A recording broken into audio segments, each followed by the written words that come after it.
నమస్కారం. రుద్రాక్షల ప్రత్యేక కార్యక్రమం రుద్రాక్షలు సందేహాలు కార్యక్రమానికి స్వాగతం. ఇవాల్టి కార్యక్రమంలో మనతో ఉన్నారు ప్రముఖ రుద్రాక్ష నిపుణులు, వేద గణిత శాస్త్రవేత్త, పలు జాతీయ అంతర్జాతీయ అవార్డుల గ్రహీత డాక్టర్ జి పాండురంగారావు గారు. రుద్రాక్ష ధారణ పట్ల మీకు ఎలాంటి సందేహాలున్నా స్క్రీన్ పై స్క్రోల్ అవుతున్న నంబర్స్ కి కాల్ చేసి గురువు గారితో మాట్లాడండి.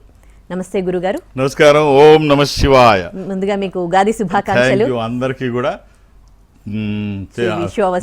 నూతన సంవత్సర అంటే విశ్వవసు నామ తెలుగు సంవత్సర శుభాకాంక్షలు, అంటే ఆంగ్ల నామ సంవత్సరం కాదు, ఉగాది శుభాకాంక్షలు అందరికీ, చూస్తున్న వాళ్ళందరికీ, మనకి, మన టెక్నీషియన్స్కి, అందరికీ, యాజమాన్యానికి అందరికీ ఉగాది శుభాకాంక్షలు. థ్యాంక్ యూ గురుగారు. మంచి మోటివేషనల్ స్టోరీ చెప్తారా పండగ పూట? చిన్న కథ ఎప్పుడు చెప్పుకునేటట్టే ఒక చిన్న కథ చెప్పుకొని కార్యక్రమంలోకి వెళదాం. ఒక ఊర్లో ఒక ముగ్గురు కుర్రాళ్ళు యువకులు ఉన్నారు. ఊళ్ళో వెళుతున్నారు, ఏదో పాత కథలే. ఊళ్ళో వెళుతుంటే ఆకలేస్తుంది, తినడానికి ఏమీ లేదు, ఎక్కడ ఏమీ కనిపించట్లేదు, వీళ్ళ దగ్గర డబ్బులు లేవు. తినాలని కోరిక ఉంది, తినాల్సిన అవసరం బాడీకి ఉంది. చూస్తుంటే ఎక్కడా లేదు. దగ్గరలో ఒక అమ్మవారి గుడి కనిపించింది. గుడి దగ్గరికి వెళితే వాళ్ళు చక్కెర పొంగలు పెడతారు, భోజనం టైంలో చక్కెర పొంగలు చక్కగా మనకు ఉపయోగపడుద్ది అనుకుంటారు. అక్కడికి వెళితే వాళ్ళు చక్కెర పొంగలు అయిపోయింది, ఒక్కళ్ళకే ఉంది. సరే, అదేదో ప్రసాదంలాగా కళ్ళకి అద్దుకొని తినడం కోసం అయితే కాదు, వీళ్ళు కడుపు నిండడం కోసం, ప్రసాదం కోసం వెళ్ళారు. ఒక్కటే దొరికింది, ఒక్కడికే సరిపోతుంది. సరే, ఏం చేయాలని ఆలోచిస్తారు. సాయంత్రం అవుతోంది, ఇప్పుడు పడుకుంటూ పోతే రేపు పొద్దునకి మనకేమీ తెలియదు, రేపు పొద్దున్న తినేటట్టు ఏదైనా దొరికితే సాయంత్రం వరకు పని చేసుకోవచ్చు. ఈ రాత్రి ఎలాగా? సో ఇది ఒక్కళ్ళకే ఉంది, ముగ్గురికి సరిపోదు. అంటే ఒకడు ఏం చెప్తాడంటే, ముగ్గురులో ఒకళ్ళు తినడానికన్నా ఉపయోగపడుద్ది కదా, ఒకళ్ళు ఇప్పుడు తినకుండా పొద్దున తిందాం. ఆ పొద్దున్న ఎవరికన్నా ఒకళ్ళకి ఉపయోగపడుతుంది కదా, నెక్స్ట్ డే వర్క్ చేసుకోవడానికి ఒకళ్ళకి ఉపయోగపడుతుంది. మరి ఇది పొద్దున ఎవరు తినాలి అంటే ఏం చెప్తారంటే, ఒకడు రాత్రి కలగందాం, రాత్రి నిద్రపోదాం, కళ వస్తుంది కదా, ఈ కళలో ఎవరి కళ గొప్పగా ఉంటే వాళ్ళు తిందాం. మిగిలిన వాళ్ళు ఇది కళ గొప్పగా ఉంది అని చెప్తే అప్పుడు అది తిందాం, వాళ్ళు తినాలి. అంటే ఇదేదో బాగానే ఉందని చెప్పి అనుకుంటారు ముగ్గురు. సాయంత్రం ముగ్గురు పడుకుంటారు. రాత్రికి పడుకునేటప్పటికి మళ్ళీ మార్నింగ్ నిద్రలేస్తారు. నిద్ర లేచి ఎవరికి కళ ఏమొచ్చింది అని అడిగితే ఒకటి చెప్తాడు, నాకు కళలో మామూలుగా నేను పడుకుంటే వచ్చి నన్ను తట్టి లేపాడు ఒక ఆయన, ఎవరో అని చూస్తే మంచి పర్సనాలిటీ, ఇలా వెలుగుతున్నాడు, ఆ వెలుగుల్లో ఎవరో అని చూస్తే కుబేరుడు, నన్ను పిలిచి భుజం తట్టి నన్ను తీసుకెళ్ళాడు దేవతల లోకానికి. అక్కడికి వెళ్ళిన తర్వాత మంచి పాయాసము, పరమాన్నము అన్నీ పెట్టాడు, మంచి రకరకాల విందు భోజనాలు బంగారు పళ్ళాలో పెట్టాడు. తర్వాత అప్సరసులతో నృత్యం చేయించాడు. నన్ను వెళ్ళిపోయేటప్పుడు ఇక్కడ భూమి మీద దించి నేను మోయగలిగినంత బంగారాన్ని నాకు ఇచ్చాడు, ఇక్కడ వదిలిపెట్టి వెళ్ళిపోయాడు. అంటే భలే ఉంది కదా, బాగుంది కదా, కలర్ఫుల్గా చక్కగా మంచి కాస్ట్లీగా ఉంది. నీ కథ ఏమిటని అడిగితే రెండోవాడు చెప్తాడు, నేను పడుకొని ఉంటే పైనుంచి అలాగ ఆకారం వస్తోంది, ఏంటా అని చూస్తే ఒక ఐరావతం ఏనుగు వస్తుంది, దగ్గరికి వస్తే ఐరావతం మీద ఇంద్రుడు ఉన్నాడు. ఇంద్రుడు నన్ను చూసి నన్ను లేపి కౌగులించుకొని ఐరావతం మీద కూర్చోబెట్టి గంధర్వలోకానికి తీసుకెళ్ళి అక్కడ అన్ని రత్నాలు, వజ్రాలు పొదిగిన పళ్ళెం, ఇందాక బంగారు పళ్ళెం కదా, ఇది వజ్రాలు పొదిగిన పళ్ళెం, వజ్రాలు పొదిగిన పళ్ళెంతో భోజనం పెట్టి రంభ, ఊర్వశి, మేనక, తిలోత్తమతో నృత్యం ఏర్పాటు చేయించాడు. ఇందాక అక్కడ మామూలు వీళ్ళు నృత్యం చేశారు కదా, యక్షన్లు చేశారు, ఇక్కడ వీళ్ళు చేస్తున్నారు. రంభ, ఊర్వశి, మేనక, తిలోత్తమ నృత్యం చేస్తున్నారు. అద్భుతంగా ఉంది. తర్వాత మోయగలిగినన్ని రత్నాలు, డైమండ్స్, ఇక ఒకటి కాదు, అవన్నీ ఇందాక బంగారమే కదా మోయగలిగినంత ఇచ్చాడు, ఇప్పుడు అన్ని రత్నాలు, వజ్రాలు ఇవన్నీ తీసుకొచ్చి ఐరావతం మీద తీసుకొచ్చి ఇక్కడికి ఇచ్చి బాయి చెప్పి వెళ్ళిపోయాడంట. మొత్తం అందరూ భలే ఉంది, చాలా బాగుందని చెప్పి చప్పట్లు పెట్టారు. మరి నీ కథ ఏందిరా అని చెప్పి మూడోవాడిని అడిగారు. నీ కథ ఏందిరా అంటే వాడంటాడు, ఏం చెప్తాం, నా కథే ఉంది, కథలో ఉసూరుమని ఆకలితో పడుకుంటే వెనక నుంచి పులి వెంటాడింది, దాని నుంచి తప్పించుకోవడానికి పరుక్కుంటూ వెళితే ఒక గోతిలో పడిపోయాను, గుంతలో. అది పడిపోయిన తర్వాత అక్కడి నుంచి లేవడానికి ప్రయత్నం చేస్తుంటే పక్కన అమ్మవారి గుడి కనపడింది. అమ్మాయి ఏమిటి నాకు ఇదేనా వస్తా అని చెప్పి అమ్మవారిని అడిగితే, భక్త కంగారు పడకరా నాయన, నీతో వచ్చిన ఇద్దరిలో ఒకడేమో కుబేరుడితో వెళ్ళి అక్కడ పంచభాక్ష పరమన్నాలు తింటున్నాడు, కావలసినంత బంగారం తెచ్చుకున్నాడు, ఇంకొకడేమో ఏకంగా ఇంద్రుడి దగ్గరికే పోయాడు, ఇంద్రుడి దగ్గర నుంచి వజ్రాలు అవన్నీ తీసుకొచ్చి ఐరావతమే తీసుకొచ్చి ఇక్కడ దింపింది. అక్కడ బ్రహ్మావరోసి, మేనక, తిలోత్తమ డ్యాన్సింగ్, అక్కడ అప్సరసులు, వాళ్ళ హ్యాపీగా ఉన్నారులే. నువ్వేం చేస్తావు, ఆకలేస్తుంది కదా, ఇప్పుడు ఈ మిగిలిపోయిన ఇది రాత్రికి దాచుకున్నారు కదా మీరు ఈ చక్కెర పొంగలి, ఈ చక్కెర పొంగలి తిన్నాయినా నీకు తగ్గిపోతుందంది అమ్మ. లేచి తినేశాను, తగ్గిపోయింది. సో కట్ చేస్తే బలం కన్నా తెలివి చాలా గొప్పది. కరెక్ట్. బలం ఎంతటి బలవంతుడి కన్నా తెలివి కలిగిన వాడు ఎప్పుడైనా ఆ లౌక్యము తెలివి ఉంటే ఏదైనా సాధ్యమే. కరెక్ట్. కొండంత ఏనుగునైనా అంబటివాడు దాన్ని చాలా సింపుల్గా కంట్రోల్ చేస్తుంటాడు, ఏనుగును ఆడించేటువంటి వాడు. కాబట్టి తెలివి కంటే బలం కంటే తెలివి చాలా గొప్పది. చాలా మంచి మెసేజ్ చెప్పారు. కాలర్స్ లైన్ లో ఉన్నారు. వరంగల్ నుంచి మాధవి గారు. మాధవి గారు మాట్లాడండి గురుగారితో. నమస్కారం అండి. ఓం నమ శివాయ. అమ్మ date of birth 23rd 1997. 23rd అవునండి. Month 7th month 7th 1997. అమ్మ బుధవారం పుట్టినట్టు తెలుసా? అవును గురుగారు. అది చతుర్థి కృష్ణ పక్షము, అంటే సంకటహర చతుర్థి ఆ రోజు. ఇది మీనరాశి, ఉత్తరాభాద్ర నక్షత్రము. అవును గురుగారు. రైట్ అమ్మా. ఎవరిదమ్మా ఇది? మీరు ఎప్పుడు ఒక స్టోరీ చెప్తారు, అదే విధంగా ఈ రోజు ఈ పండగ గురించి మా పిల్లలకి ఎంత చెప్పినా వినడం లేదు. ఉగాది అంటే మనకి ఎంత ప్రాధాన్యమో మన పండగ గురించి కొంచెం వివరంగా చెప్తారా గురుగారు? చాలా చెప్తున్నా, చాలా మంది దాని గురించి చెప్తున్నారు. ఇప్పుడే ఒక కథ అయింది, మళ్ళీ కథ అంటే చాలా కష్టము. సరే, ఒక రుద్రాక్ష అయితే ముందు చెప్తాను. ఒక త్రయోదశముఖి రుద్రాక్ష, ఇంద్ర రుద్రాక్ష, రోలింగ్ రుద్రాక్ష, కమాండింగ్ రుద్రాక్ష. అనుకున్నది సాధించడానికి, సంకల్పం సిద్ధించడానికి, కోరికల సాఫల్యం కోసం జాతకపరంగా అవసరమైంది కూడా త్రయోదశి 13 ముఖాలు. అది కుదరకపోతే 9 ముఖాలు. నవముఖి, ఇది అమ్మవారి స్వరూపము, విజయాలు చేకూర్చి దోషాలు నివారించేది. సో ఈ రెండిట్లో ఏదైనా ఒక్కటి. ఇప్పుడు మళ్ళీ కథ మీద కథ బాగోదు, కానీ ఉగాది గురించి అడిగారు కాబట్టి ఎవరు ఏమి అర్థం చెప్పారో ఉగాదికి, విశ్వవసునామ సంవత్సరం అంటే నాకు తెలిసిన అర్థం నువ్వు అడిగావు కాబట్టి ఒకటి చెప్తాను, ఏదో ఒకటి చెప్పమని అడిగావు కాబట్టి విశ్వవసునామ సంవత్సరం. విశ్వం అంతా దేవతలు సంతరించేటువంటి కాలం, అన్నీ మంచి జరిగేటువంటి సమయం. చక్కగా మీ చుట్టూ ఎటు చూస్తే అటు పాజిటివ్ ఉంటుంది, ఎటు చూస్తే అటు రాక్షసులు కాకుండా దేవతలు ఉంటారు. వసువులు అంటే దేవతలు. త్రేతాయుగం నాడు విశ్వామిత్ర మహర్షికి హరిశ్చంద్ర మహారాజుని ఇబ్బంది పెడుతూ ఉంటే, త్రేతాయుగంలో ఆ బాధలు చూసినటువంటి వాళ్ళు విశ్వామిత్రుడు మంచివాడు కాదు, వీడితో మనకెందుకని నోరు మూసుకొని కూర్చుంటే 5 వసువులు చూసి, అయ్యా ఇది మంచిది కాదు ఇలా హింసించడం అని చెప్పి విశ్వామిత్రుని అడిగితే కోపం వచ్చి శాపం చేసి నరలోకంలో మీరు పుట్టమంటే, తర్వాత యుగంలో ద్వాపర యుగంలో పాండవులకి ఉప పాండవులుగా 5 పుట్టి అప్పటికప్పుడే పుట్టిన తర్వాత శిశువులుగా ఉండంగానే వాళ్ళు మరణిస్తారు. ఈ వసువులు 5 వసువులు. సో కాబట్టి వసువులు అంటే దేవతలు, విశ్వవసు. సో కాబట్టి ఎటు చూస్తే అటు పాజిటివ్ ఉంటుంది, ఎటు చూస్తే అటు దేవతలు ఉంటారు. చక్కగా మనం అనుకున్నవన్నీ సాధించేటువంటి సమయం ఈ సంవత్సరం. అందరూ హ్యాపీగా ఉండండి, అనుకున్నామని సాధించండి. రైట్. మరో కాలర్ కర్నూలు నుంచి సహస్ర గారు మాట్లాడండి గురుగారితో. ఓం నమ శివ గురుగారు. శివాయ నమః. అమ్మ డేట్ ఆఫ్ బర్త్? మీకు మీ కుటుంబ సభ్యులందరికీ ఉగాది శుభాకాంక్షలు. థాంక్స్ అండి. Thank you. అమ్మ date of birth? April 8th 1986 అండి. 86. ఇది మా హస్బెండ్ అండి. అమ్మ మంగళవారం పుట్టినట్టు తెలుసు కదమ్మా? అవునండి, ఇది మా హస్బెండ్. ఆ రోజు అమావాస్య కూడా. అవునండి. 5-6 months నుంచి కాల్ ట్రై చేస్తున్నాను. ఉత్తరాభాద్ర నక్షత్రము, మీనరాశి. రైట్. అవునండి. ఇది మా హస్బెండ్ బిజినెస్ గురించి, కొత్త బిజినెస్ స్టార్ట్ చేయాలనుకుంటున్నాడు తను. సో దాని గురించి ఒక మంచి పాజిటివ్ వైబ్స్తో, కొత్త సంవత్సరంతో, ఒక ఆధ్యాత్మిక సంపదతో, ఒక పాజిటివ్ మైండ్తో 7 ముఖాలు 10 ముఖాలు ఏకముఖి, వీలైతే 3, కుదరకపోతే 1. 7 ముఖాలు లక్ష్మీ స్వరూపము, శని దోషములకి మంచిది, దశముఖి విష్ణు స్వరూపము. మానసిక ఒత్తిళ్లు తగ్గడానికి, వాస్తు దోషములు పోవడానికి, న్యాయపరమైన చిక్కులు అధిగమించడానికి ఏకముఖి రుద్రస్వరూపము. అపమృత్యు బాధలు లేకుండా ఈ 3 కుదిరితే వేయండి, లేకపోతే ఏదన్నా 1. అలానే ఏది పడితే అది వేయకండి. దురదృష్టం రుద్రాక్షల్లో 199 నకిలీయే ఉంటాయి. 1 మంచిది వేస్తే ఆ వచ్చే ఫలితం ఒక అద్భుతం. చక్కగా మనం చేస్తున్న పనికి ఈ తోడైతే, ఒక దైవికమైన సంపద తోడైతే ఈ సంవత్సరం అంతా బాగుంటుంది. All the best. గురుగారు ఒక చిన్న డౌట్, అంటే చాలా మంది కొన్ని చూసి ఇన్స్పైర్ అవుతూ ఉంటారు కదా, కానీ చాలా చిన్న చిన్న సంఘటనలు చాలా పెద్ద పెద్ద మార్పులు తీసుకొస్తాయని అంటూ ఉంటారు. అంటే అది ఎదగడానికి కావచ్చు, పతనానికి కావచ్చు. అసలు ఆ ఇన్సిడెంట్స్ ఎఫెక్ట్ ఉంటది అని ఇప్పుడు నేను చెప్పింది అదే, ఒక చిన్న సహకారం, ఒక దైవికమైన సహకారం ఎక్కడికో మిమ్మల్ని తీసుకువెళ్ళొచ్చు.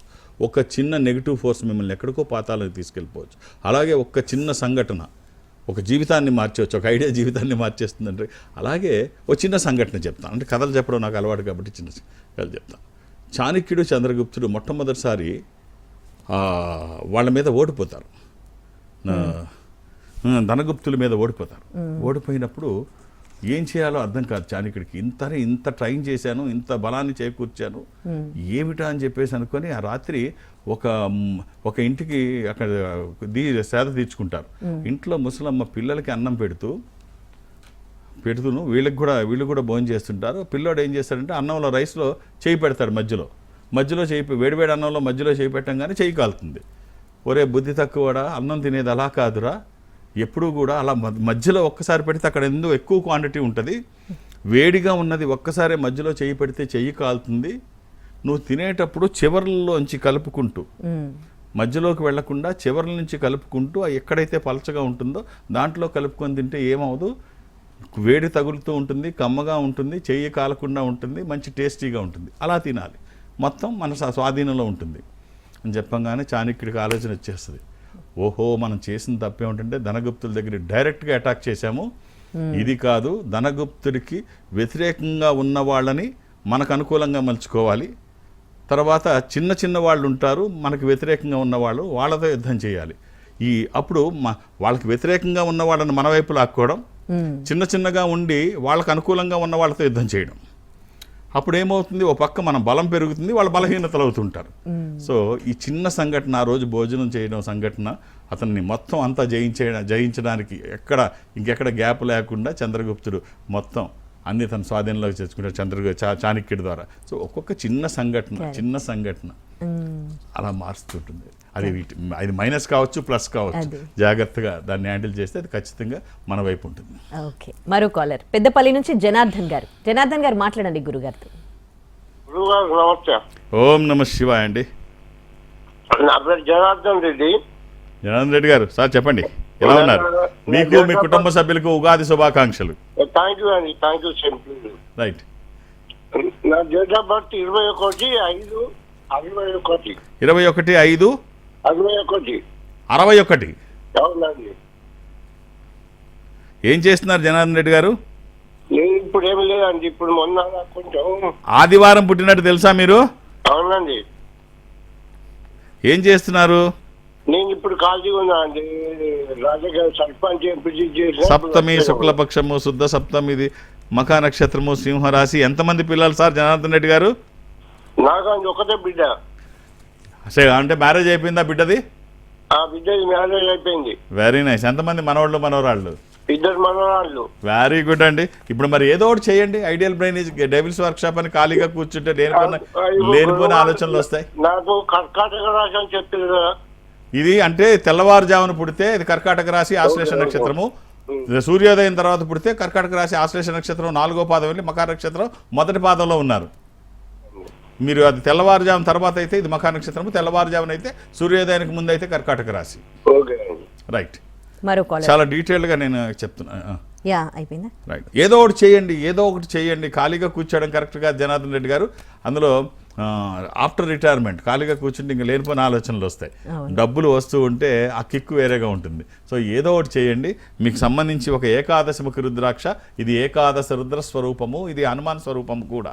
ఆధ్యాత్మికంగా మంచిది, ఆరోగ్యపరంగా మంచిది, భయాందోళనకు అవకాశం లేనటువంటిది. ఈ ఒక్క రుద్రాక్ష వేసుకోండి. All the best. ఆహార నియమాలు ఏమీ లేవు. మరో కాలర్ విజయవాడ నుంచి శ్రీనివాస్ గారు మాట్లాడండి గురుగారితో. సార్ నమస్తే సార్.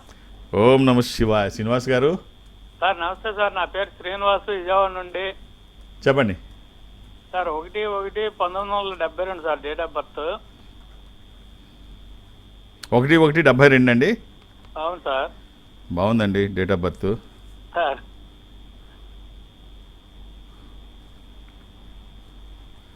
ఆదివారం పుట్టినట్టు తెలుసు కదా. సారీ శనివారం అండి. ఇది లీఫ్ ఇయర్. ఇది సాటర్డే లీఫ్ ఇయర్. ఇది అవును సార్. ఏం చేస్తున్నారు శ్రీనివాస్ గారు?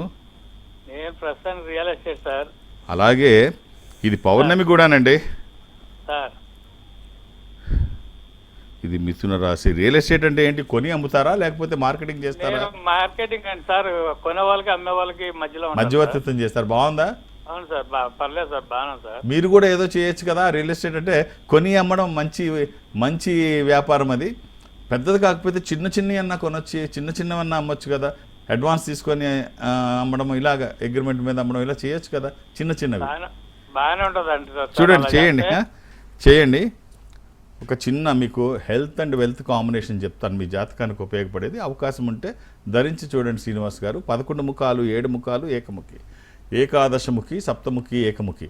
ఇది ఆరోగ్యానికి, ఆర్థిక ప్రయోజనాల కోసం. అవకాశం ఉంటే 3 ధరించండి, లేకపోతే ఒక్కటైనా ధరించి చూడండి. ఇది వచ్చిన తర్వాత బాగుందని ఎవరి సర్టిఫికెట్ అవసరం లేదు.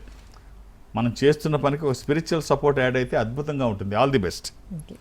ఇంకో క్వశ్చన్ గురుగారు, అంటే విదేశాల్లో ఎక్కువగా మనకు ఆంటర్ప్రెన్యూర్స్ విమెన్లో కనిపిస్తూ ఉంటారు. అంటే మన దేశంలో కూడా ఉన్నారనుకోండి, కానీ కంపేర్ చేస్తే అంటే ఎంతో అభివృద్ధి చెందుతున్న దేశం మనది కూడా. అభివృద్ధి ఆల్రెడీ కొంచెం వరకు అభివృద్ధి డెవలప్మెంట్ అయినప్పటికీ కంపేర్ చేస్తే మాత్రం ఇండియాలో తక్కువగా అనిపిస్తారు ఆంటర్ప్రెన్యూర్స్. అంటే కారణం ఏమిటంటే ఇక్కడ మన మైండ్ సెట్ ఎలా ఉంటుందంటే, ఇక్కడ కాలేజీలో జాయిన్ చేసినప్పుడు, ఇంజనీరింగ్లో జాయిన్ చేసినప్పుడు ఏ కాలేజీలో ఏ యూనివర్సిటీలో జాయిన్ చేస్తే మనకి క్యాంపస్ సెలక్షన్లో మన వాళ్ళు సెలెక్ట్ అయిపోతారు, లేకపోతే ఎంత తొందరగా ఏ కాలేజీలో ఉద్యోగాలు వస్తాయి, ఇవి చూస్తారు.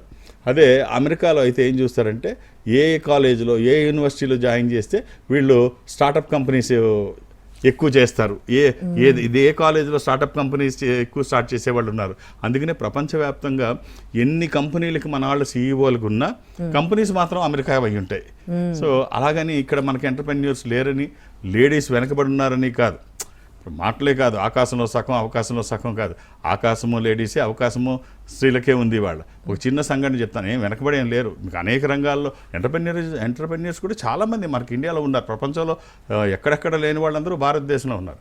కనికా టెక్నివాలా అని ఒక అమ్మాయి గురించి, మధ్యప్రదేశ్లో భోపాల్లో పుట్టిన ఈ అమ్మాయి చాలామందికి తెలుసు అనుకుంటాను. అసలు ఈ విమానాలు అద్దెకి ఇవ్వడం అనేది ఎవరు ఊహించిన రోజుల్లో సొంత విమానాలు కొనుక్కోవడానికి అందరికీ సాధ్యం కాని సమయంలో అద్దెకిస్తే ఎలా ఉంటుంది అని చెప్పి ఒక ఆలోచన చేసి కేవలం 5,600 రూపాయలు ఉంది తన దగ్గర, లండన్లో MBA చేస్తున్న సమయంలో చేసి ఇది వేస్తే ఎలా ఉంటుంది అని 2012లో జెట్ సెట్ గో అని ఒక సంస్థను పెట్టింది. జెట్ సెట్ గో అని ఒక సంస్థను పెట్టి 5,600 రూపాయలతో రిజిస్టర్ చేసి ప్రారంభించింది. అందులో చేస్తుంది కదా, పనిచేస్తూ ఒక అనుభవం తీసుకొని అది మొదలుపెట్టింది. అద్దెకి కూడా ఎయిర్క్రాఫ్ట్స్ మధ్యవర్తిత్వం చేసి అలా ఇలా చేసి 6,000 హెలికాప్టర్స్, ప్రైవేటు విమానాలు అద్దెకిచ్చే పని చేసింది. సొంతంగా 10 జెట్ విమానాలు సంపాదించింది. 420 కోట్లు తను సొంతం చేసుకుని సంపాదించింది. ఇలా మొదలు పెడదాం అనుకున్న సమయంలో క్యాన్సర్ అటాక్ అయింది.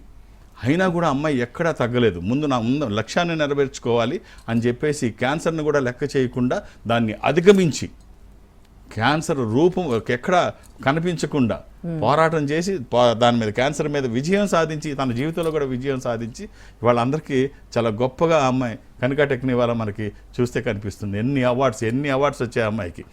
సో ఇప్పుడు అందరూ కూడా ప్రైవేట్ విమానాల్లో వెళ్ళడం, అవకాశం ఉన్న వాళ్ళు మాత్రమే కొనుక్కోగలిగేవారు ఇంతకుముందు. ఇప్పుడు కొనుక్కునే వాళ్ళు కొనుక్కుంటారు, ఎప్పుడుగా ఉండదు. లేకపోతే మెయింటెనెన్స్ చాలా కష్టం. ఇప్పుడు ఒక విమానం కొనుక్కోవడం లేకపోతే హెలికాప్టర్ కొనడం పెద్ద సమస్య కాకపోవచ్చు చాలామందికి. అది వచ్చిన తర్వాత దాన్ని డ్రైవ్ చేసే వాళ్ళకి ఎలా కూర్చోబెట్టి జీతాలు ఇవ్వాలి, తర్వాత దాని మెయింటెనెన్స్ అన్నిటికంటే కష్టం అంట. ఇవన్నిటిని మించి ఎవరు కొనేవాళ్ళు కాదు. అవన్నీ ఆమె చూస్తూ ఇవి ఏర్పాటు చేయడం అందరికీ అది చాలా, ఎంత అద్భుతంగా అమ్మాయి ఇవాళ సంపాదించిందో చెప్పడానికి లేదు. 2012 నుంచి ఇప్పటి వరకు ఈ 13 సంవత్సరాల్లో. కాబట్టి లేరని చెప్పడానికి లేదు. అన్ని చోట్ల మన దేశంలో అందరూ ఉన్నారు, అందరికీ ఆదర్శమే. అలాంటి ఇబ్బంది ఏమి లేదు. ఇలాంటి వాళ్ళు చాలా మంది ఉన్నారు, మనం చెప్పుకుంటూ పోతే. కనికా టెక్నివాలా లాంటి చాలా మంది ఉన్నారు. మరో కాలర్ ఖమ్మం నుంచి పూర్ణిత గారు మాట్లాడండి గురుగారితో. నమస్తే గురుగారు. ఓం నమ శివాయ. ఏమిటమ్మా? మీకు మీ కుటుంబ సభ్యులకు నీకు కూడా నమ్మ భలే ఉందమ్మా, నీ వాయిస్ చిన్న పిల్లలాగా. ఏమిటి అసలు చెప్పు, ఎవరి కోసం ఇప్పుడు? నా కోసమే గురుగారు. చెప్పు డేట్ ఆఫ్ బర్త్ అమ్మా.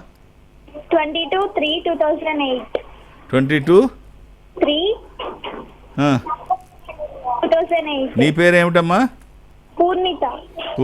ఎంత బాగుందో నీ వాయిస్ లాగా కదా. అవును. అవును.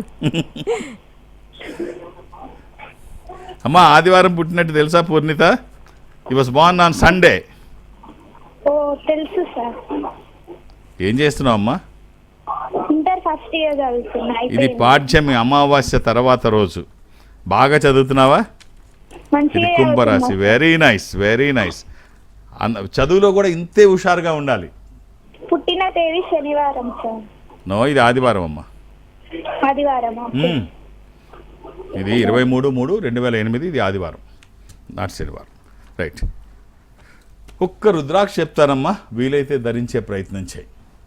ద్వాదశముఖి, 12 ముఖాలు, ద్వాదశ ఆదిత్య స్వరూపం అంటే సూర్యస్వరూపం. ఉన్నతమైన స్థితి కోసము, అనారోగ్య సమస్యలు లేకుండా బ్రైట్ ఫ్యూచర్ కోసము. అది కుదరకపోతే నవముఖి అమ్మవారి స్వరూపం, విజయాలు చేకూర్చి దోషాలు నివారించేటువంటిది. ఈ రెండిట్లో ఏది వీలైతే అది శరీరానికి తాకే విధంగా 24/7 ఎప్పుడూ వేసుకోవచ్చు. All the best. ఇది వచ్చాక ఏం మార్పులు వస్తాయో నువ్వే చూస్తావు. శుభం. మరో కాలర్ అనకాపల్లి నుంచి మోహన్ గారు. మోహన్ గారు మాట్లాడండి గురుగారితో. హలో సార్, నమస్తే నమస్తే మోహన్ గారు, ఎలా ఉన్నారు? సార్. టీవీ వాల్యూమ్ మ్యూట్ లో పెట్టండి. మోహన్ గారు. మోహన్ గారు కాల్లో మాట్లాడండి. మోహన్ గారు సార్ నమస్తే సార్. నమస్తే, చెప్పండి చెప్పండి. సార్ ఏమీ లేదు సార్, పాపది డేట్ ఆఫ్ బర్త్ చెప్తాను, కొద్దిగా చెప్తారని జాతకం. చెప్పండి చెప్పండి, డేట్ ఆఫ్ బర్త్ చెప్పండి. Date of birth 2013 2013 November 25 sir. పిల్లలకి ఇప్పుడప్పుడే డేట్ ఆఫ్ బర్త్ అవసరం లేదు, 14 సంవత్సరాలు దాటనివ్వండి. అప్పుడే ఎక్కడ చూపించద్దు కూడా. వీళ్ళకి ఏం అవసరం ఇప్పుడు? చదువు, ఆరోగ్యము, అంతే కదా. ఒక అష్టముఖి రుద్రాక్ష, ఇది గణపతి స్వరూపము. విఘ్నాలు లేకుండా ముందుకు వెళ్ళడానికి, నిర్విఘ్నంగా అన్ని పనులు చేసుకోవడానికి, కెరీర్ కోసము, ఎడ్యుకేషన్ కోసము, ఇది వాక్కుకి సంబంధించి, నాలెడ్జ్కి సంబంధించి. ఆల్ ది బెస్ట్ అండి. ఈ వారం మిమ్మల్ని కలవాలనుకునే వారికి ఎక్కడ అవైలబుల్ ఉంటారు మీరు? నేను ఒక ఆధ్యాత్మిక సంస్థలో ఉంటున్నాను. ఈ సంస్థ ప్రపంచవ్యాప్తంగా ఉంటుంది. జనరల్గా ఎక్కడికి వెళ్ళడానికి నాకు అవకాశం ఉండదు. కానీ ప్రతి గురువారం ఏదో ఒక బ్రాంచ్కి వెళ్ళాలని ఒక ఆలోచనకు వచ్చాము. నేను సౌత్ ఇండియా అటెండ్ అవుతాను. ప్రపంచవ్యాప్తంగా ఈ సంస్థ ఉన్న సౌత్ ఇండియాలో ఏదో ఒక ప్రాంతానికి వెళ్ళడం, బెంగళూరు, చెన్నైయో, విశాఖపట్నం ఏదో ఒకటి వెళ్ళాలి. ఇప్పుడు ఈ కమింగ్ థర్స్డే వచ్చేటువంటి గురువారం నాడు పంచమి, శుద్ధ పంచమి, చైత్ర శుద్ధ పంచమి నాడు, ఆ రోజు వసంత పంచమి, ఆ రోజు విజయవాడ వెళుతున్నాను. విజయవాడలో ఉంటాను కొత్త సంవత్సరంతో. వసంత పంచమి రోజు ఆ రోజు అక్కడ 2 గంటలే ఉంటాను, మధ్యాహ్నం 1 గంట వరకే. అర్థం చేసుకొని సహకరించండి. ఒత్తిడి ఎక్కువ ఉంటుంది. ఆ రోజు కూడా చాలా విశేషమైనటువంటి రోజు. అర్థం చేసుకొని మీరు ఒక్కొక్క పేరు మాత్రమే నమోదు చేయించండి, 2-3 పేర్లు అలా చేయించొద్దు. సాయంత్రం నుంచి మళ్ళీ మీరు, అంటే హైదరాబాద్ మళ్ళీ నేను సాయంత్రానికి ఉంటాను ఇక్కడ. సో మీరు సాయంత్రం కలవాలంటే, ఆ రోజు కలవాలని చాలామంది అనుకుంటారు. సో విజయవాడలో చాలా తక్కువ 2 అవర్స్ మాత్రమే నేను ఉంటాను. అర్థం చేసుకొని సహకరించండి. 2-3 డేట్ ఆఫ్ బర్త్లు, అంటే వేరు సెల్ ఫోన్లోంచి పేర్లు నమోదు చేస్తున్నారు, మొబైల్స్లోంచి. అలా చేయకండి, ఇబ్బంది అవుతుంది. ఇదేమి ఎమర్జెన్సీ కాదు, మళ్ళీ నేను వచ్చినప్పుడు చూడొచ్చు.